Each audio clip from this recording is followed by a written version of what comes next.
오늘은 마태복음 강의 56번째 시간으로 기도와 간청의 차이라는 제목으로 하나님 말씀 전할 때에 크신 은혜가 있기를 주의 이름으로 축원합니다. 예전에 EBS에서 방송한 독버섯 죽음에 이르는 유혹이라는 다큐멘터리를 본 적이 있습니다. 이 다큐멘터리의 전체적인 주제는 등산이나 산행을 할 때에 아무 버섯이나 먹으면 생명에 큰 위협이 된다라는 내용입니다. 흔히 독버섯은 색이 진하고 아름답게 생겼고 몸에 좋은 버섯은 색이 어둡고 못생겼다라고 통상적으로 생각하는데 그 다큐멘터리를 보면서 이런 통상적인 정보가 잘못된 것임을 알게 되었습니다. 식용버섯 중에도 색이 화려한 것들이 있고 또 색이 어둡고 못생겨도 맹독을 가진 버섯들이 있기 때문에 이 전문가들이 아니고서는 잘 구분할 수 없다는 것입니다. 그래서 옅은 지식을 가지고 버섯을 채취해서 먹게 되면 큰 곤란을 당할 수 있게 된다라고 이렇게 다큐멘터리에서 얘기하고 있죠. 겉모습은 비슷해 보이지만 어떤 것은 사람 몸에 좋은 식용버섯이고 어떤 것은 사람의 몸을 해치는 독버섯인 것입니다. 우리의 삶 속에서 이처럼 생긴 것은 비슷하지만 어떤 것은 사람에게 좋고 어떤 것은 사람에게 독이 되는 이 독버섯처럼 종종 다른 결과를 내는 일들이 있습니다. 오늘 본문은 예수님께서 십자가의 죽음과 부활을 세 번째로 제자들에게 설명해 주시고 난 후에 예루살렘에 입성하시기 전에 세베대의 아들의 어머니의 청탁과 그리고 두 맹인의 눈을 뜨게 해주시는 이야기가 기록되어 있습니다. 오늘 말씀을 통해서 올바른 방향의 기도를 깨닫고 주님께 기도함으로 참된 복이 임하는 우리 사랑하는 성도님들 되시길 주의 이름으로 간절히 축원합니다. 첫 번째로는요, 가장 중요한 것을 들을 때에는 성령님의 도우심이 있어야 합니다. 오늘 17절에서 19절에 보면은 예수님께서 세 번째로 죽음과 부활에 관해서 말씀을 하십니다. 근데 우리가 이 마태복음 17장 변화산 이야기를 보면서 예수님이 이미 두 번이나 죽음과 부활에 대해서 말씀하셨다는 것을 알 수 있는데요. 마태복음 17장 9절에 보면은 인자가 죽은 자 가운데서 살아나기 전에 본 것을 아무에게도 이르지 말라라고 첫 번째 가르침이 나오고요. 마태복음 17장 22절에서 23절에 보면 인자가 장차 사람들의 손에 넘겨져 죽임을 당하고 제3일에 살아나리라 라는 두 번째 가르침이 나옵니다. 이 첫 번째와 두 번째 가르침은 죽음과 부활에 대해서 구체적인 설명이 들어있지 않습니다. 그저 죽으시고 3일 후에 살아날 것이다 라고 이렇게만 말씀하고 계시죠. 그러나 오늘 본문 마태복음 20장 18절에서 19절에 보면 누구에게 죽음을 당하고 어떻게 죽을 것이며 언제 부활할 것인가에 대해서 정확하고 자세하게 기록이 되어 있습니다. 오늘 이 예수님의 세 번째 가르침을 보면서 이전의 가르침과 비교해서 점점 더 구체적으로 가르쳐 주시는 예수님의 모습을 보면서 예수님은 시간이 지날수록 제자들에게 더 자세하게 십자가의 죽음과 부활을 설명하셨다는 것입니다. 예수님은 시간이 지날수록 우리에게도 점점 더 많이 말씀하시고 자세하게 말씀하시는 분인 줄 믿습니다. 이것을 신학적인 용어로요, 계시의 점진성이라고 합니다. 계시의 점진성은 시간이 지날수록 계시가 더 자세하고 구체적으로 계시되는 것을 말하는데, 예를 들면요, 창세기 13장 16절에 보면 내 자손이 땅의 티끌 같게 하리라. 하나님이 아브라함에게 하신 약속입니다. 자손이 땅의 티끌 같게 하리라. 네, 창세기를 읽어보면 아브라함은 살아생전에 8명의 자녀를 보고 죽었습니다. 우리가 잘 아는 대로 첫째 아들 이스마엘, 그리고 이삭, 그리고 그두라에게서는 6명의 아들이 있는데 이 아브라함은 살아있는 동안에 8명의 아들만 보고 죽었죠. 근데 누구도 땅에 티끌이 8개만 있다라고 생각하지 않겠죠. 이 아브라함이 이 약속을 들었을 때 아브라함 시대에 보면 이 약속이 이루어진 것처럼 보이지 않습니다. 그러나 오늘날 이 하나님의 계시를 보면 땅이 티끌과 같이 아브라함의 자손이 본 이스라엘 자손과 우리처럼 이방인이었지만 예수님을 믿음으로 영적인 아브라함의 자손이 된 사람들까지 하면 정말로 땅의 티끌과 같이 아브라함의 자손들이 많아졌죠. 이것이 바로 계시의 점진성입니다. 그래서 지금 보면 이것이 이루어진 완성된 계시라는 것을 알 수 있지만 아브라함 자신이 봤을 때에는 이 땅의 티끌과 같이 많아진 것이 이해가 안 될 수도 있습니다. 우리가 예수님을 믿은 지 오랜 시간이 지났음에도 불구하고 듣는 것과 깨닫는 것이 예전과 동일하거나 혹은 그보다 못하다고 하면 우리는 점점 예수님과 멀어지고 있는 것입니다.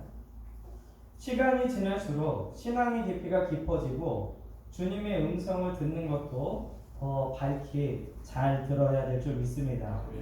이 기독교의 핵심은 십자가와 부활이라고 할 수 있죠.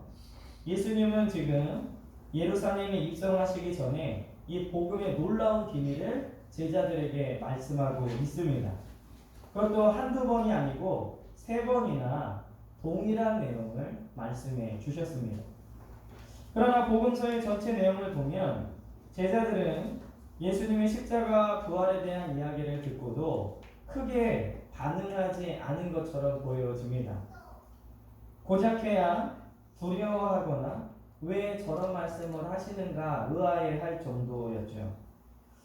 그런데 제자들이 이렇게 예수님과 오래 있고 십자가와 부활에 대한 이야기를 적어도 3번 이상 들었음에도 불구하고 그들이 깨닫지 못한 이유는 무엇이냐? 바로 성령을 받지 못해서 그렇습니다. 우리가 요한복음을 참고하면 예수님께서 제자들을 떠나시는 것이 그들에게 더 유익할 것이다 라고 말씀하시는데 그 이유는 예수님이 하늘로 올라가셔야 성령이 비로소 오기 때문이다 라고 가르쳐 주셨습니다. 실제로 사도행전에 보면요, 제자들은 성령이 오시고 나서야 십자가의 죽음과 부활을 깨닫고 구약에서부터 신약에 이르는 성경을 이해하게 됐다는 것이죠. 시간이 지나도 말씀이 깨달아지지 않고 주님의 음성이 들리지 않는다면 지금 내가 구해야 될 것은 성령 충만인 줄 믿습니다. 이 교회와 하나님 나라의 역사는 언제든지 성령께서 임하실 때 나타났습니다.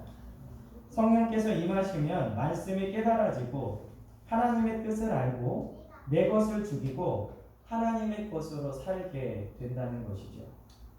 주님은 오늘도 제자들에게 하신 것처럼 우리에게 자세하고 구체적으로 말씀하시고 인도하시는 줄 믿습니다. 그러나 딴 생각으로 가득 차 있어서 그분의 음성을 깨닫지 못했던 제자들처럼 하나님의 음성을 멀리하고 무시하는 성도들이 있어서는 안 된다는 것이죠. 그러므로 우리 사랑하는 베델교회 성도들은 모두 성령의 충만함을 받아야 될 줄 믿습니다. 그러면 이 성령의 충만함은 어떻게 받느냐? 우리 사도행전을 읽어보면 이 위로부터 성령이 부어지기까지 모여서 기도하라 라고 주님이 명령하셨죠. 성령 충만은 반드시 기도할 때 임하게 되는 줄 믿습니다. 그러므로 오늘 기도함으로 성령의 충만함을 받고 주님의 음성을 듣는 귀한 성도들 되시길 주의 이름으로 축원합니다. 이 성령의 충만을 기도함으로 받는다고 했는데요. 그러면 2번째로 오늘 기도와 간구의 차이입니다. 많은 사람들이 기도라는 그 종교의 형태를 갖고 기도하지만 다 성령 충만함을 받는 건 아니죠. 왜냐하면 기도와 간구의 이 간청의 차이가 있기 때문에 그렇습니다.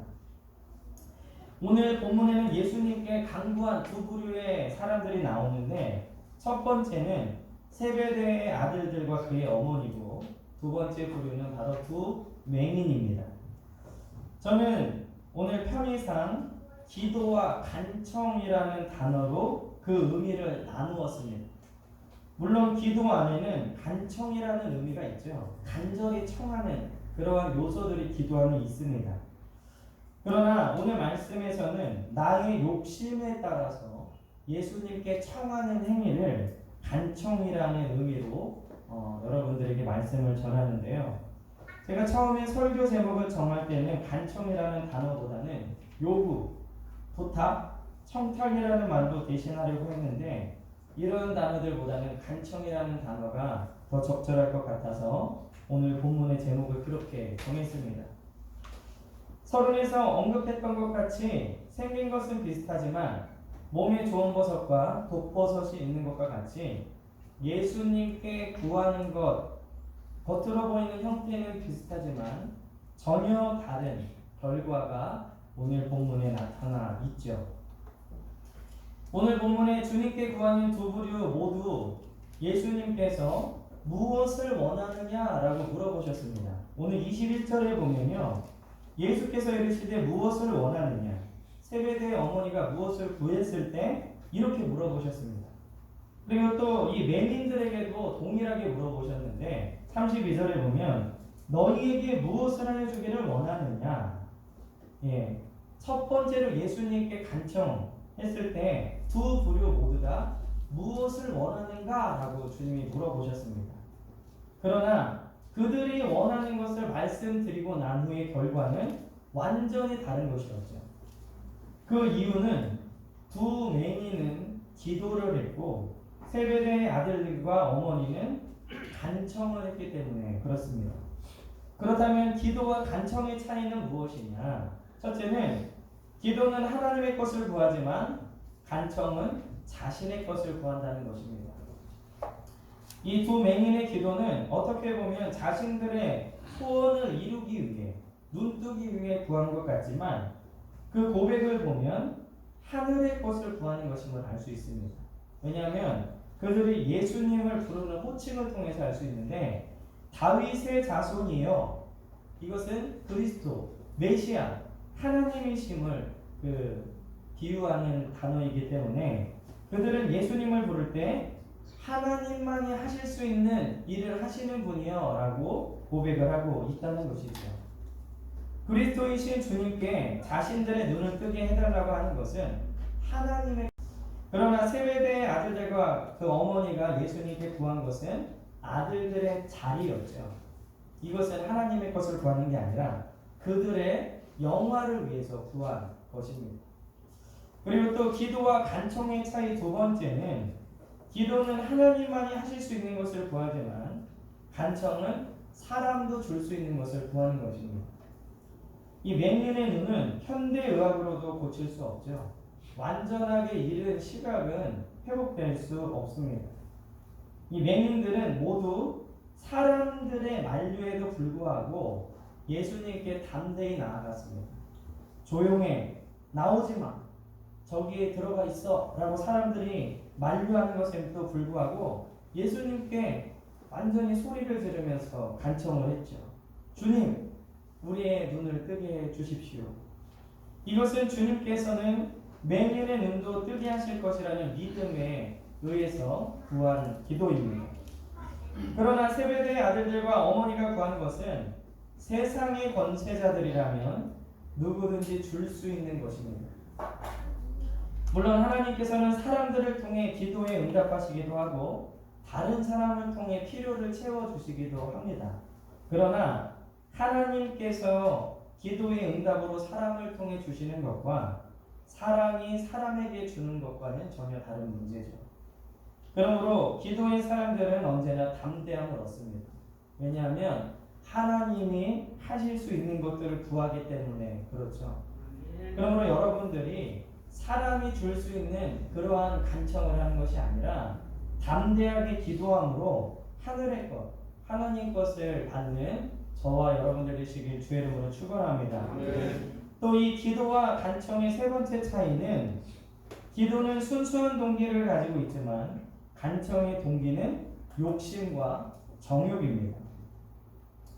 이 맹인들이 예수님께 구한 것은 금은보화나 큰 권세가 아니었죠. 그것은 그저 맹인으로서 구할 수 있는 눈뜨게 해주십시오 라는 것입니다. 이 맹인들의 기도를 보면서 그리고 그 기도를 예수님이 들어주신 것을 보면서 그리스도인들이 하나님께 마땅히 구할 것을 구하는 것은 하나님께서 반드시 응답하시는 줄 믿습니다.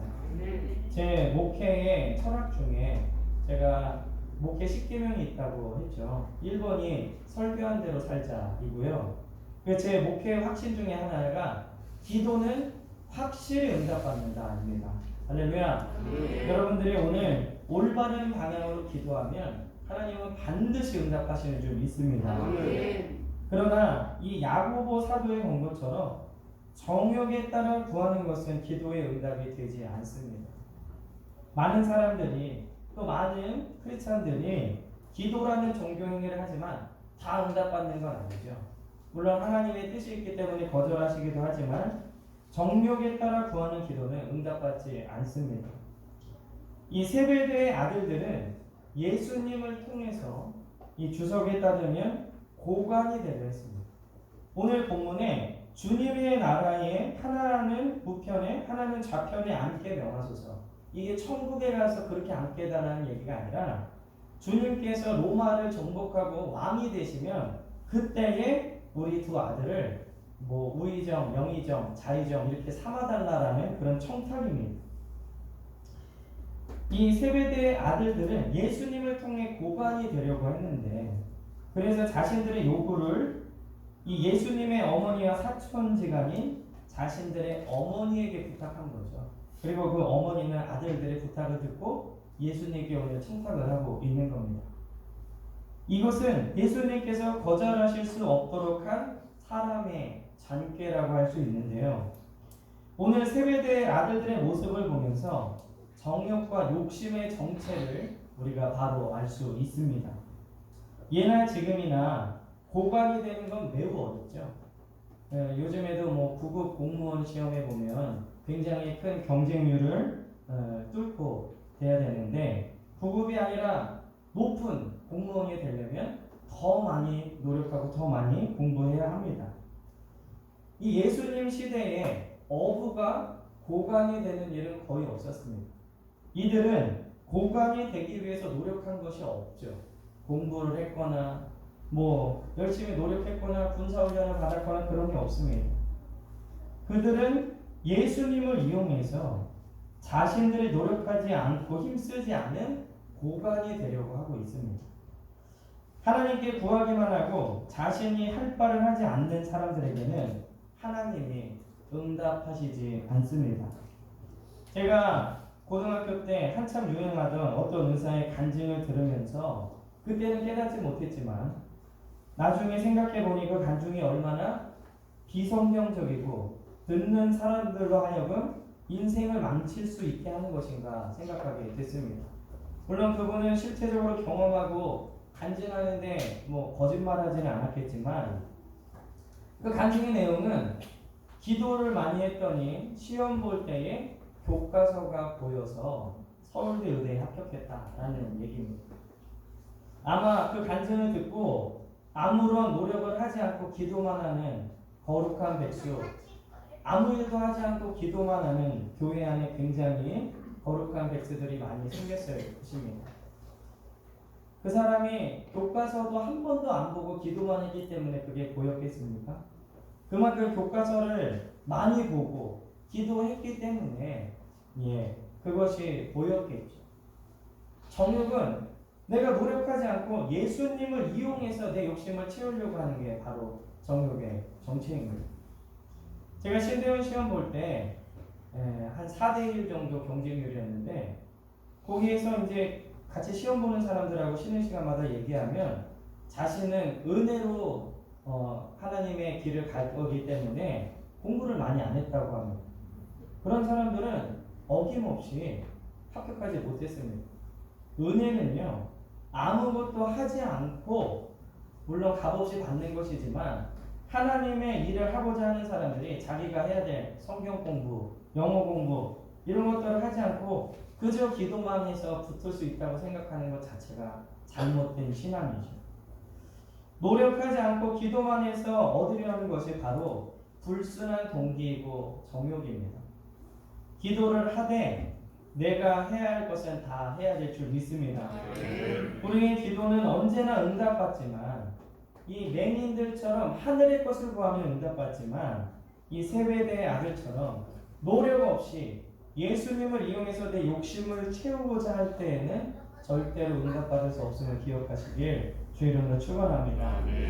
그러므로 우리 베델교회 성도님들은요, 진정한 그리고 올바른 기도를 함으로 성령 충만함을 받아서 주의 음성을 듣고 깨달을 수 있는 귀한 성도들 되시길 주 이름으로 축원합니다. 마지막으로는 섬김의 법칙입니다. 오늘 26절에서 28절까지 예수님께서 고관의 자리를 구했던 세베대의 아들들과 그것을 이 혈연으로 이 자리를 구했던 그 두 아들들에게 화가 나 있던 10명의 제자들에게 예수님께서는 크고 으뜸이 되고자 하는 자는 섬기는 자가 되어야 한다라고 가르쳐 주셨습니다. 사실 지금은 섬김의 모습이 미덕이지만 예수님 시대에 섬기는 사람들은 주로 하인이나 노예들이었습니다.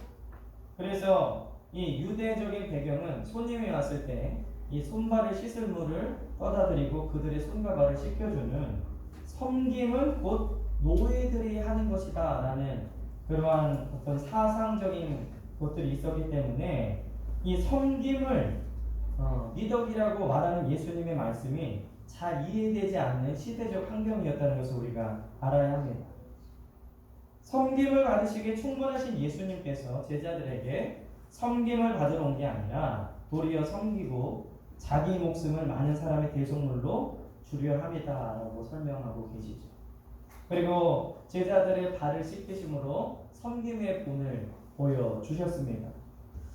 오늘 섬기는 사람이 천국에서 가장 큰 자다라는 말씀을 통해서 우리가 깨달을 수 있는 것은 무엇이냐? 첫째는 천국에도 영광의 정도가 있다는 겁니다. 23절에 보면요, 너희가 과연 내 잔을 마시려니와 내 좌우편에 앉는 것은 내가 주는 것이 아니라 내 아버지께서 누구를 위하여 예비하셨든지 그들이 얻을 것이니라. 예수님께서 예수님의 좌우에 앉을 사람은 하나님이 정하셨다라고 말씀하시죠. 자리의 좌우, 이것은 높고 낮음이 있다는 것을 의미하는 것입니다. 우리가 잘 아는 것처럼 예수님이 하나님 보좌 우편에 앉으셨다는 것은 예수님의 영광이 그만큼 크다는 것을 얘기하고 있는 것이죠. 이 자리라고 해도 이 예수님의 오른편 왼편에 앉은 사람이 가장 높고 다른 좌석에 앉는 사람보다 이 두 좌석에서 이 왼편보다는 오른편이 이 유대 배경에서는, 문화적인 배경에서는 더 높은 것입니다. 예수님이 이렇게 말씀하신 것은 우리가 천국에 가서 이 땅에서 행했던 것대로 영광의 정도가 각자 다르다는 것을 기억하시길 주의 이름으로 축원합니다. 그럼 우리가 주님의 나라에서 더 큰 영광, 더 큰 상급을 얻기 위해서 이 땅에 있을 때 더 주를 위해서 충성하고 섬겨야 될 줄 믿습니다. 그리고 오늘 섬기는 사람이 천국에서 큰 자라는 두 번째 깨달음은 하나님 나라의 영광은 섬기는 자들에게 가장 크게 돌아간다는 것입니다. 물론 복음을 전하는 전도자, 순교자 이런 사람들에게도 큰 상급이 돌아가지만 오늘 말씀 26절, 27절에 보면 크고자 하는 자, 으뜸이 되고자 하는 자들은 섬기는 사람이 되어야 된다라고 우리에게 분명히 가르쳐 주고 계시죠. 예수님께서는 가장 큰 섬김의 본을 보이셨기 때문에 하나님 보좌 우편 가장 영광스러운 자리에 앉아 계시는 것입니다. 천국에서는 어린아이와 같은 사람이 가장 큰 자다라고 주님이 여러 번 말씀하셨죠. 어린이는 섬기는 사람의 비유적인 표현입니다. 오늘 어린이 주일을 보내는 우리는 이 어린이 주일이 어린이들만 기쁜 날이 아니라 주님이 말씀하신 섬김을 생각하고 실천하여 이 어린이 주일을 섬김으로 보내는 그러한 성도들 되시길 주의 이름으로 축원합니다. 하나님은 우리가 서로 섬길 때 가장 기뻐하십니다. 반대로 오늘 제자들처럼 자신이 가장 높은 곳에 앉으려고 할 때 하나님은 슬퍼하십니다. 섬김은 예수님과 같이 가장 높은 위치에서 가장 낮은 곳에 오셔서 하나님의 뜻을 이루는 것이 바로 섬김입니다. 위로는 하나님을 섬기고 옆으로는 성도와 이웃을 섬길 수 있는 그런 베델교회가 되시길 주의 이름으로 축원합니다. 이 섬김의 반대는 교만이고 자랑이죠. 오늘 세배대의 두 아들은 섬김의 자리를 떠나서 교만과 자랑의 자리에 앉으려고 했습니다. 그러므로 우리 베델교회 성도들은요, 섬김의 모습으로 하늘나라에서도 큰 상급 받게 될 주의 이름으로 축원합니다. 오늘 섬기는 자가 천국에서 가장 큰 자다라는 것을 통해 알 수 있는 세 번째는 미래의 영광과 그 정도는 하나님의 영원하신 섭리 속에 예비되어 있다는 겁니다. 오늘 23절에 내 아버지께서 누구를 위하여 예비하셨든지 그들이 얻을 것이니라. 하나님은 아버지의 뜻대로 섬기고 산 사람들을 위해 예비해 놓으신 분인 줄 믿습니다. 오늘 우리의 섬김이 남이 알아주지 않는다고 해서 실망하지 마시길 주의 이름으로 축원합니다. 주의 말씀대로 살았는데 더 어려워지고 혹은 무시당하더라도 낭망하지 말아야 합니다. 우리가 말씀대로 사는 것, 믿음으로 사는 것은 결코 헛된 일이 아닙니다. 우리가 말씀대로 살려고 했을 때 세상 사람들에게 받는 이 무시함과 조롱, 그것들은 세상 사람들이 볼 때 무가치해 보일지라도 하나님이 보실 때에는 가장 귀한 것이고 그것을 통해 우리에게 천국에서 영광이 있게 될 줄 믿습니다. 섬기는 사람을 세상에서는 무시하지만 하나님은 기뻐 받으십니다.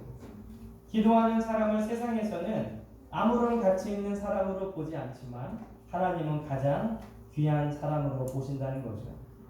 그리고 하나님은 그런 사람들을 위해 놀라운 영광을 예비해 놓으셨습니다. 오늘 갈라디아서 6장 9절 말씀을 읽어드리고 말씀을 마치려고 합니다.